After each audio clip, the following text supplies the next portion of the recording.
Adwoa Dickson is the director of Pan Project's AMI Freedom Choir, a trained opera singer and actor. She joined Pan in its early days and is still with Pan 30 years later. Can I just say, where has you must have started when you were 6. Two. Yeah, two. I was two when I started. Absolutely, Yeah. two. How are you feeling 30 years down the road? You know what? I feel great. It's not...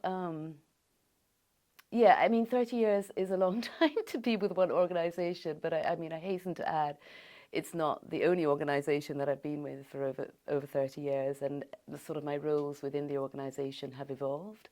When I first joined Pan, I joined as an actor, and we did a piece which is called Story Trail, which was about telling stories from all over the world with actors from different cultures. And that was way back in, I don't even know when was it, 1994, I think it was. And it was performed in the Commonwealth Institute. That's how long ago, because the Commonwealth Institute doesn't exist anymore. Yeah, Kensington High Street. Kensington High Street, yeah. And the first thing I did in that play, I opened the play, I was wearing a Chinese dragon costume mask, and I somersaulted onto the stage. I'm not sure I could somersault now because I haven't done it for a long time.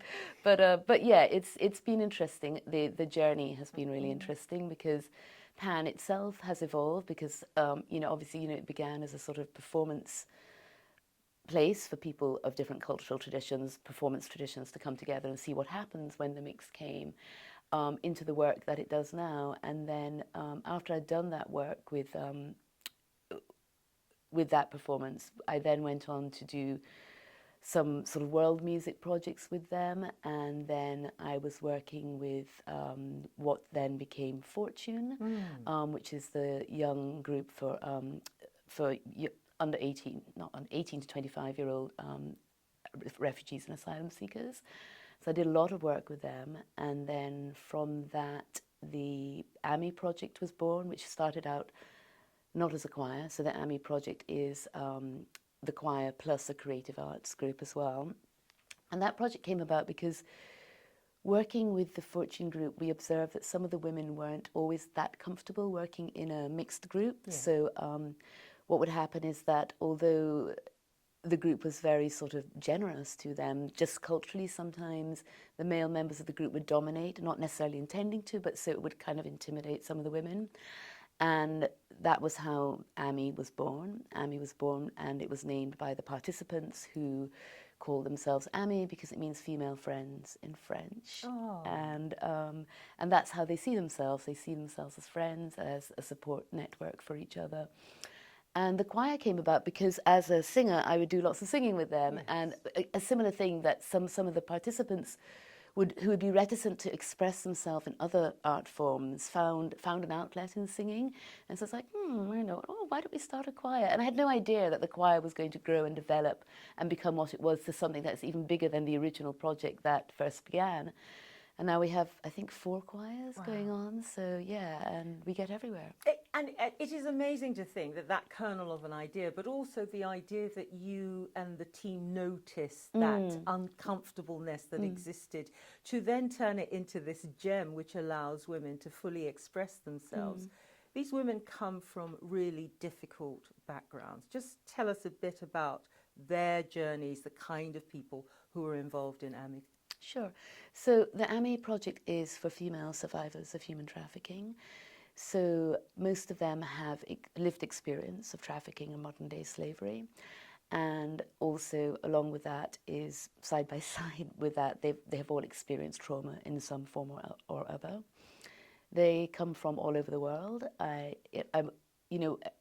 remember before I started working with women who had experienced trafficking, I never realized how ubiquitous it was. And, you have this, you have this picture in your head that they look a certain way, they're going to behave a certain way, they're going to be all like this, and that, they're not going to talk to anybody, and they're going to just, be crying all the time.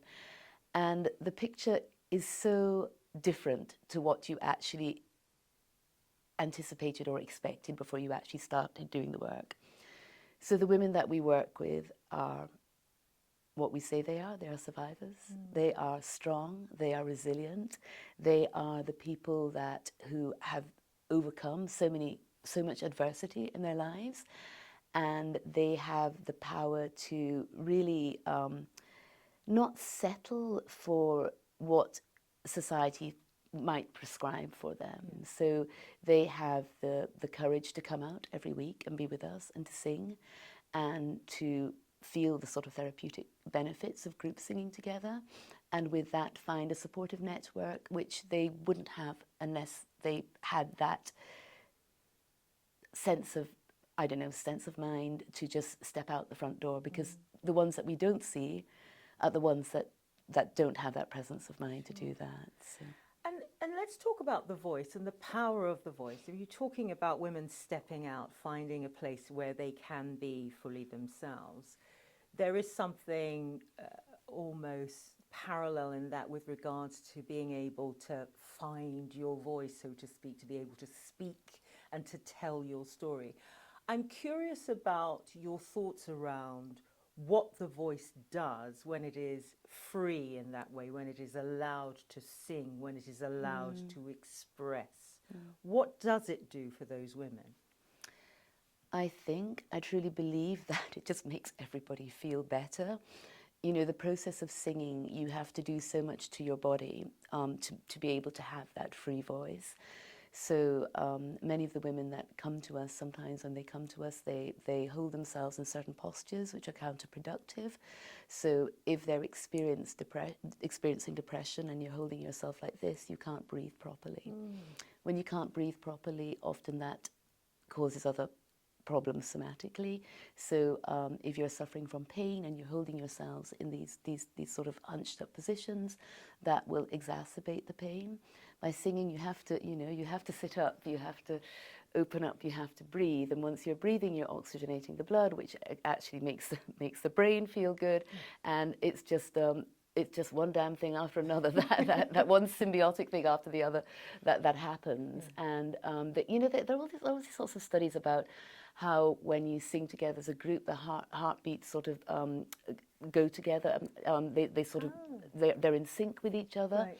And there's just, you want to put it down to the basic thing of just like when if you think people going to a pub and having a good old sing song, everybody feels good about that. Everybody feels good when they can just let go. It's freeing, though the voice is a very, very freeing thing. It's also a very personal thing. So, sometimes it's not easy for the women that we work with to let their voices go. And we work very hard to address that. So a lot of the things that we do are, we never start a session just by singing. We will start a session by playing a silly game. We will start a session by doing an active warm-up, a physical warm-up, to get the body moving. We will start a session where we're doing games for concentration, because, again, some of the problems that a lot of the women that come to us have is because of the trauma that they've experienced. They do have problems with focus and concentration as well. So all these things are part of the package. So we will do a silly game. We will do a stretch. We will do a vocal warm up, and then we start. Then we actually start singing. And we're celebrating you in these 30 years.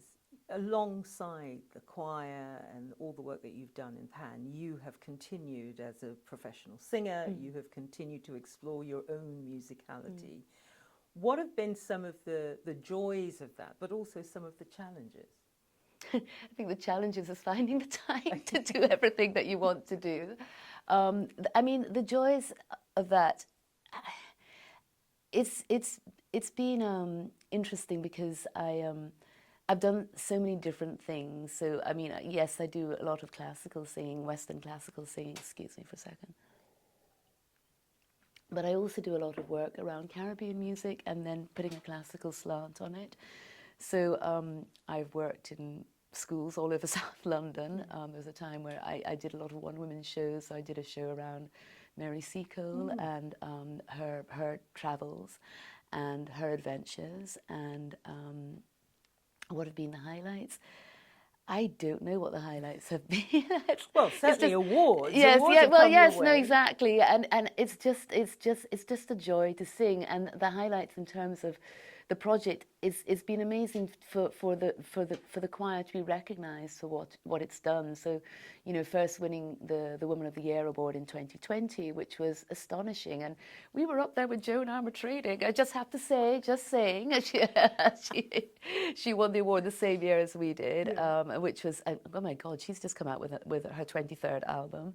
But it's not about Joan, it's about me. So and then winning last year the Youth Music Award as well, which was also phenomenal because, and again, it's sort of like, you know, it's not, yes, of course, I facilitate the space to make it happen, but I also work with a great team of people that also allow this to happen. But also, I work with these fabulous women, and, you know, I'm so lucky every time that I go, every day that I go into work, that I know that even if I'm feeling a little bit rubbish that day, I'll go in, and by the end of it, I'll come out. I know that we've impacted someone that day. So, you know, they might come into the session, they might be a little bit low, they might not be feeling well. By the end of the session, they're like, oh, no, I feel so much better.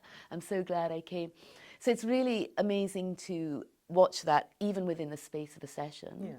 But what is also really wonderful to watch is that journey that they make from the time that they start with us to the time, you know, a year on, watching people grow. And I think that's one of the, that really is kind of where I get the joy out of it, just being able to know that, not that I have done it, but that there's a space that I work in that has allowed people to grow. And it's interesting you talk about growth because along the way, these 30 years, which I keep referencing, you've had children yourself, you've watched them grow. What impact has motherhood had on the way you approach the project, but also the way you approach your own vocality? I think that's a really good question.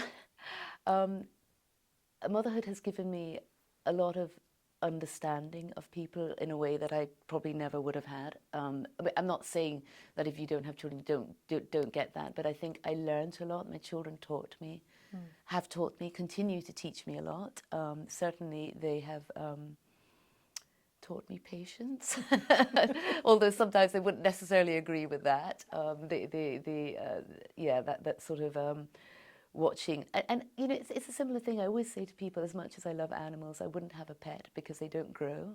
they sort of stay the same as they are. And all animal lovers out there are probably going to hate me now for saying this, but it's what I have seen with my children and how they grow every day and how they change and develop. Every day is a different journey. Every year is a different journey. And that also, I mean, the sort of love that I have for them has influenced how the sort of emotional experiences that I put into my own singing as well. So, and I think that also, again, it's sort of thing that it's crosses over into the work that I do with the women that I work with as well. So yeah, because many of them, of course, will be mothers. Exactly, There must be a yes, resonance yeah. there. That you know, the challenges that they faced, obviously with the background, some of the backgrounds you were describing. That commonality must bring all of you closer together in some ways. I mean, I'm not very with the women that I work with. I don't often. I mean, I'm very much. We don't really much talk about our family lives. Yeah, I mean, I don't anyway, simply yeah. because it's sort of having that understanding that what I have, I'm coming from a very privileged position compared to them. So many of them don't necessarily know that I have children, but they have seen the children come to things that we've done. Yeah. And the most loving thing about it is that they then, once they've seen them, are really like, oh, I didn't know you had children. They're like, oh, how is twins? You know, so they're always asking how the children, you know, how are the children? How is the family? How is your mother? You know, so within them, although they have lost so much, they have that generosity of spirit to still be able to recognize that family means a lot, and that, you know, this, you know, if they meet a member of my family, they are so touched and so moved. You know, there's one woman who met my mother once, and every time she sees me, how's mum? How's mum? So a couple of them like, how are the children? How are the twins? You know, so it's really incredible that they have that generosity of spirit as well. You were talking about your roots being Jamaican. Many of these women come from, you know, West Africa, some maybe South Asia, etc., etc. Tell me about the process of then creating music for diverse voices like that.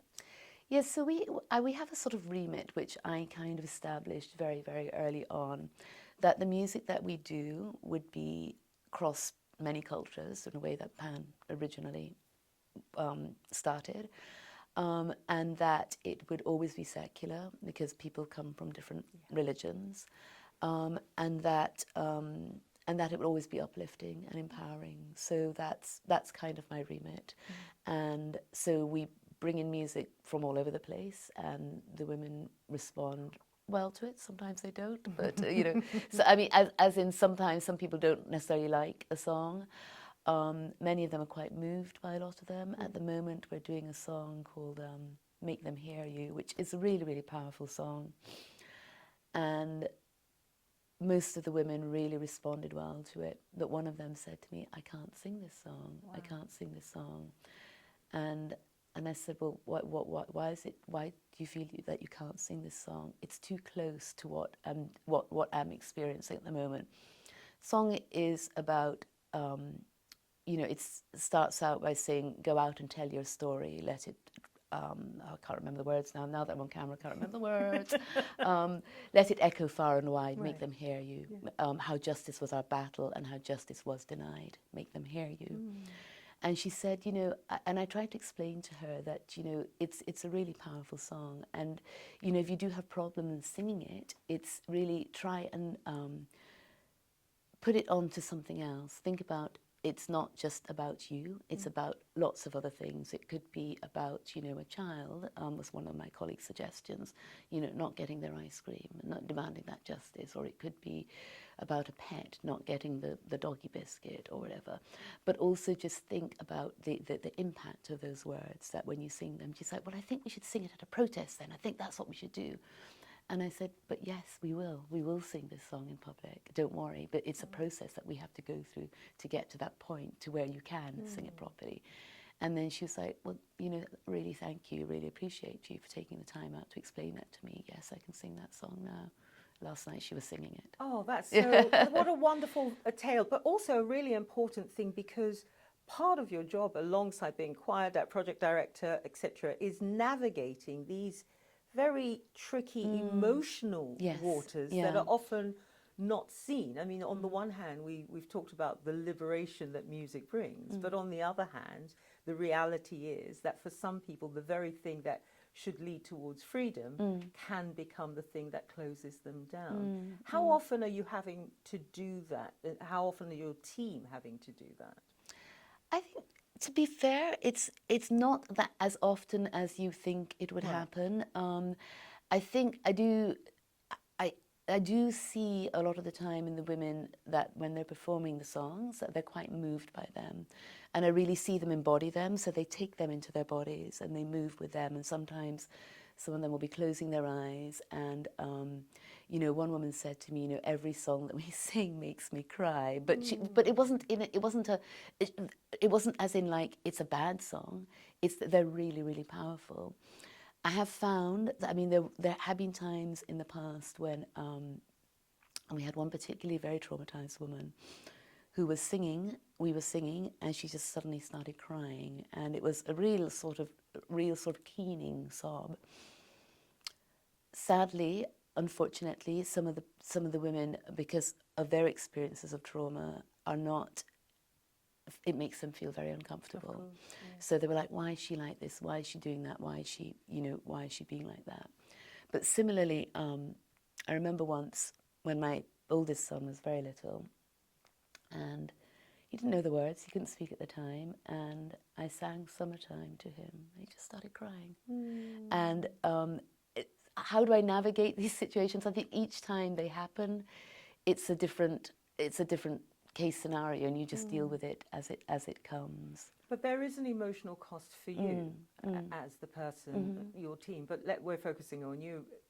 That is there. The reality is that you carry that emotional burden with you, because you are the person who's meant to be in control of course, and all of that. Yeah. So what are you doing for your own personal well-being in a way that gives you balance and readjusts, if you like, realigns who you are? I try to really look after myself. So and one of the things that the team are offered is regular supervision. So that's a space that we can talk about any challenges that we're facing within the organisation, with the participants. So that's a really useful space. We as a team, after each session, we have a debrief. So we talk about whatever things have come up for us. I suppose a lot of my training, one of my trainings has been as a music therapist. I've learned very sort of, I can't really give you what the tools that I've learned, but I've kind of learned to have a little bit of separation so that I'm able to not get so involved in people's emotional crises, so to speak, because if I do get too involved with them, then I can't manage them.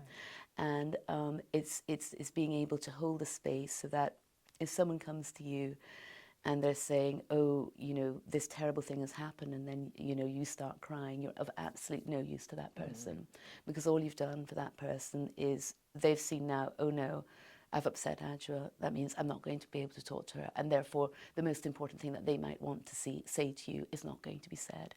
So again, it's also, we're very careful about when we're talking in the groups about not talking about what's going on in our lives. So I would never come in and say, oh God, I had a really awful day, that man down the road came and shouted abuse at me. I would never go into the group and say that. I would never go into the group and say, oh, do you like my new outfit? I bought this yesterday. You know, it's just recognizing that those are the boundaries that it's really important to keep, because if you don't keep them, then you're not helping. You're not able to be what we call a container for the women that you're working with. You have to be able to hold that space, and holding that space is keeping a slight distance, but not, I mean, not as in I'm not going to talk to you. You always have a warmth and a kindness for them, but it's keeping that distance so you don't get caught up in whatever emotional crisis they're going through at the moment, because if you are, then you can't help them. So it's a really difficult, delicate balance. Talking about delicate balance, you are a trained opera singer, so you have a good ear. The thing about this choir is that it's not auditioned. Exactly. Yes. So tell me about the challenges of that, because not everybody can sing. Yes, quote. Great. I believe that as well. I do believe everybody But can not sing. everybody can necessarily sing in tune. This is true. So how do you navigate that? It's interesting. We have 3 choirs. They're all 4 choirs, I think, and they're all at different levels. Right. So the alumni choir is the public face of the choir, and even within that, we still have challenges. But it's a lot of working on listening. So doing little listening exercises, and getting people to pitch, but by isolating. So we try never to get people just to sing on their own, because they go a bit like, oh, like that. But, and trying, I don't know, Jim, okay? I just do lots of things where we're doing, there's a particular exercise that I learned recently that I'm trying to make the choir do more often, is like playing a note on the piano, having them listen to it, and put the finger in the air, listen to it on an ooh, and then sing it, putting the finger in the throat. And it's been amazing for the pitch. It really is interesting, and it really is interesting seeing which notes they find more difficult to pitch. And funnily enough, the ones that they're finding more difficult to pitch at this particular moment are the lower notes. Really? And I thought it would be the other way around. Yes, I mean, I'm not saying it's not high, it's not like top C's or anything like that, but I'm talking about, the G's, F's, E's. So they find them much easier to pitch than the ones below C4. So really? which is astonishing, because most people find it easier to go lower than higher, and there's a fear of going higher. When we do have singers who find pitching notes challenging, it's really just a matter of kindness, really. We just have to, accept that we're not here to be a perfect choir. This is what it is, and this is the nature of the work that we're doing. We're not everybody that's going to come in is going to be wonderful, and we just need to give them the space to sing. And sometimes you think, if you're recording them, maybe not mic that one up over, maybe the microphone over there. So we do have challenges, but fortunately as well, because I have a great team who are working within the choir when I'm conducting it, and they're listening out for things, and they're keeping me up to date with what's happening. I mean, because sometimes I can't always hear it because I'm out front, and sometimes if I'm singing, I'm trying to sing less with them so that I can hear them more, because sometimes when I'm singing, and I'm singing to try and keep everything together, I'm finding I'm not always hearing everything. So it's also a lesson for me. It's just, you know, I'm still learning as I go along, that I have to be a little less giving, also to give them that sense of ownership, so they're not always depending on me. So if I don't start, they won't start, even though I might have brought them in. They're like, come on, you know the notes, you know what to sing. So I'm trying to give them that sense of ownership as well. There's so much going on. Yeah. And also I wonder, can you cast your mind back to the first public performance and what that was like? Because of course you've then got these elements. You've got the nervousness of the choir, you've got the unpredictability of what they are going to experience internally. You've got an audience that don't necessarily know what's going on. I mean, what was that moment like for you? It was kind of crazy. The first performance that we did, the very, very first public performance that we did, was outside, which again presents all sorts of challenges. And it was at this sort of summer fair in Bethnal Green, and we just did one song, and I can't remember too much about it, but it was challenging because it had all those elements of it being the first time we'd done it. I had never conducted a choir before, so it's like, okay, what am I doing? Can I really do this? You know, I mean, yes, I've seen conductors do this, and you know, since then I've done courses in conducting and things like that, but I had never done it before.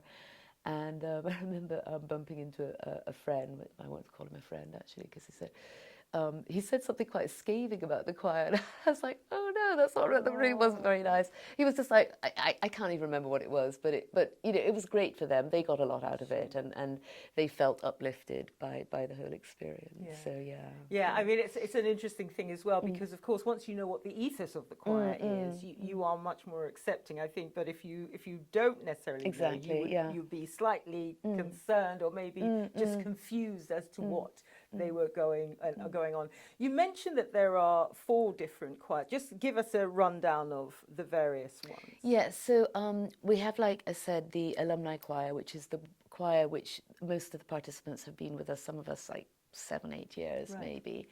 And when we first started the choir, it was just the AMI choir, then it became the AMI Freedom Choir. And what used to happen with the AMI Freedom Choir was that we had funding, but only for a year. So it would be like people would come to us for a year, and then some of them, you know, are quite happy to go off and do other things. But, you know, some of them were still on this journey of discovery and finding their voices and finding that community, and they really weren't ready to go. So, you know, at the end of one workshop, one of the audience members said, well, why don't you have like what's called an alumni choir? Which was brilliant, because it meant that we could then take people in for a year and then have people then come and join the alumni choir if they were up for it. And so we now still have the AMI Freedom Choir, which is for a year. And after that, if we feel that the participants have gone on the journey to get them to be in the alumni choir, we invite them to join the alumni choir. If they haven't, they're invited to join what we call the graduate choir, and the graduate choir is also for a year, and then we take in other people for a new year. So we have a completely new recruit choir, we have the alumni choir, and we have the AMI graduate choir.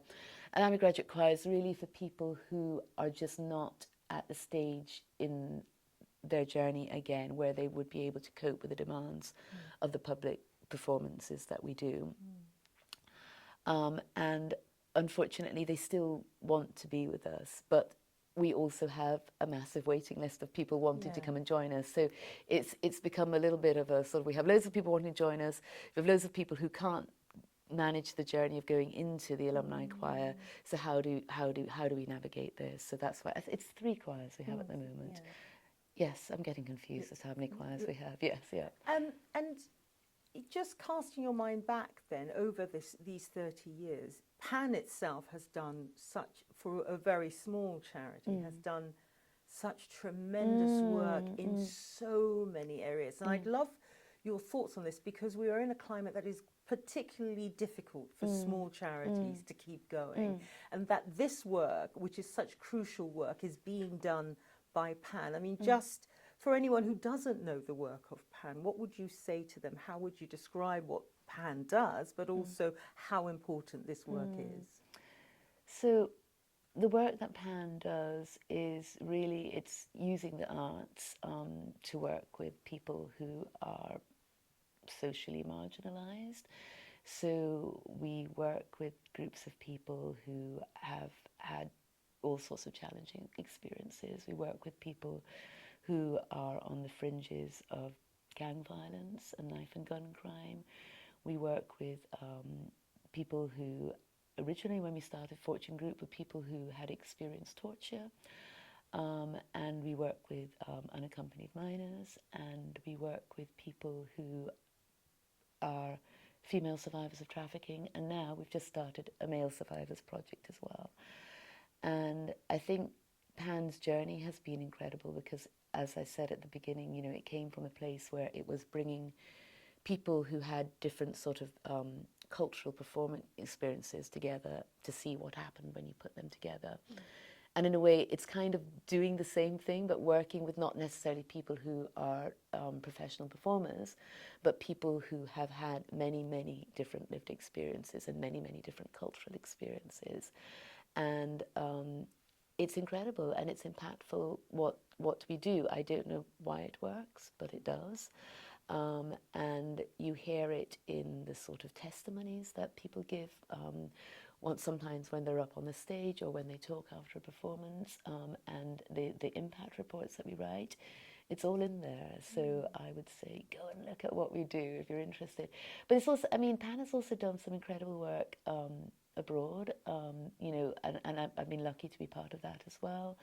So when I've worked in Sri Lanka after the 2004 tsunami, where we were training trainers to work with people who had been adversely affected by the tsunami. That was incredible. And then also worked in Myanmar, again, working with people who had been affected by the cyclone Nargis. And then, of course, you know, Pan has gone, you know, they've got the work in India where they set up that project working with people from the slums, so the Girl Project, and then the work that Pan is doing now in Vietnam to stop, to try and encourage people not to get trafficked to this country. So it's really, has really been sort of far-reaching, the work that Pan has done. It's kind of covered all sorts, all corners of the world, and I think it's wonderful that such a small organisation can have such a big imprint. How do you feel about the work that you have done over the past 30 years? I love the work that I do. I think, and I am grateful that I have had the privilege of doing it. I am grateful, like I said earlier, that I get to work with incredible people, that I get to meet all sorts of people, and it's really sort of powerful when you're working with people who have been through so much, and they have the strength of mind and the resilience and the power to be generous. And so I just think when we have the sessions, you know, when we do the AMI London sessions, or even in the choir sessions, there's so much laughter, you know, that it's, you know, it's I don't know, they say laughter is the best medicine. To use a cliche, we all hate cliches, but honestly, I just love watching people laugh and just having those moments of where, you know, I've come in that day and I felt a bit, not me, but I'm talking a participant might come in and say, you know, I feel sick, I don't feel great. And by the end of the session, they're throwing themselves around and they're laughing their heads off. So it's joy, yeah. And the joy going forward for you as the artist, Adwoa Dickson, what's next for you? I want to carry on with the work, and I want to carry on singing. All I want to do is sing. Yes. Yeah, so that is it for me. I know that's not a very detailed answer, or in-depth answer, but yeah, I just want to carry on singing and enabling other people to sing. And I'm just about to start doing some work with an opera company where I'm mentoring some young singers. So that's also very exciting for me as well. So yeah, all good. Well, long may the legacy continue. Thank In the meantime, you. thank you for everything that you've done in Pan, but also everything that you've brought to the world in terms of musicality, sharing your gift in this myriad of ways. It's been an absolute joy speaking to you. Oh, thank you, Jim. Okay, it's been a pleasure as well. And